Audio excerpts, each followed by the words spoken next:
Hello, everyone. So I got an article from Business Insider here. This guy drove 22 electric cars. There's three that he said he would steer clear of. Check out what his thoughts were. In the course of testing 22 electric vehicles over the last couple of years, I've gotten behind the wheel of some true gems. Vehicles that I'd buy in a heartbeat if given the chance. A badass $200,000 Porsche station wagon that zips to 60 miles an hour in 2.7 seconds. Yes, please. A luxurious four-wheel drive SUV from Rivian that eats off-road trails for breakfast. Sign me up. While my experiences have overall been positive, three vehicles stand out as ones I'd steer clear of. I'm not saying nobody should buy these cars. By all means, have at it. But for my personal tastes and needs, their downsides outweigh their benefits. So first one here is the Electromechanica Solo. There's a picture of it there. This is a three-wheeled electric vehicle. Stretch that. Maybe I've only driven 21 and a half electric cars, given the Electromechanica Solo's inclusion on this list. The single-seat three-wheeler challenges the American desire for bigger and bigger vehicles, which I think is great. Surely, many are taking up more space and spewing more emissions than need to. The Solo seems like a cheat code for getting around some cities. It has a little trunk for groceries, a tiny footprint for fitting into practically any parking spot, and it's enclosed, making it more comfortable than an electric bike or motorcycle. But it doesn't exactly suit my driving needs. My trips typically take me far away from the city, often with another person or some bikes in tow. The Solo and its 100 miles of claimed range don't quite fit the bill. Plus, during my 20-minute test drive in downtown Manhattan, I felt dangerously exposed and invisible among all the tall SUVs and trucks.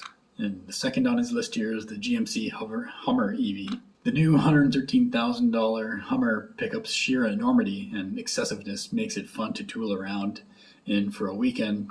It feels like a ridiculously huge and expensive toy, but it's much more vehicle than I or most people need. Although its rear-wheel steering helps maneuverability, its many blind spots and tank-sized footprint make city driving nerve-wracking. Even when you get out on the highway, the Hummer feels unsettlingly large. More than once I peered down at a puny sedan passing me and wondered how long it had been cruising in my blind spot. It's also the least efficient EV on the market, which kind of defeats the purpose of ditching gasoline in the first place. Other electric pickups out there, the Rivian R1T and Ford F-150 Lightning, are more sensibly sized, less in your face, and just as functional.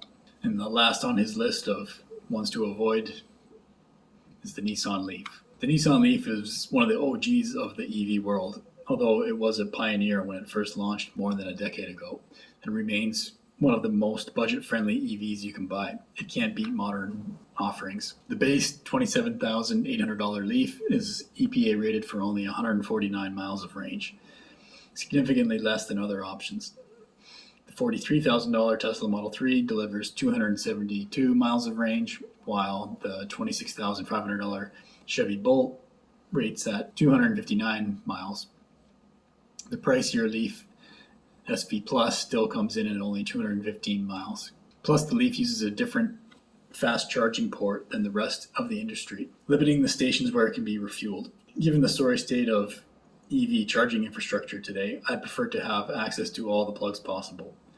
Still, the Leaf is a solid low-cost choice for someone who doesn't need to drive all that far and can charge primarily at home. So I think that's a good point at the end there. You know, you really have to look at your own needs for a vehicle. If you just need something to go to the grocery store and you maybe go to work and it's like a 10-mile drive to your work and back, maybe something like a Nissan Leaf and a home charging solution may be all you need.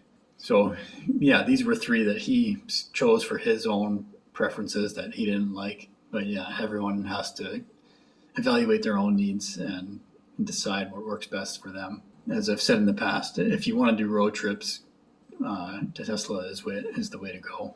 He mentioned he likes going out of the city with his bicycles, something I would like, that I often did with my Model S, and the Model S was perfect for that. I could put my bicycle into the trunk. I just put the back seats down. The bicycle went nicely into the back.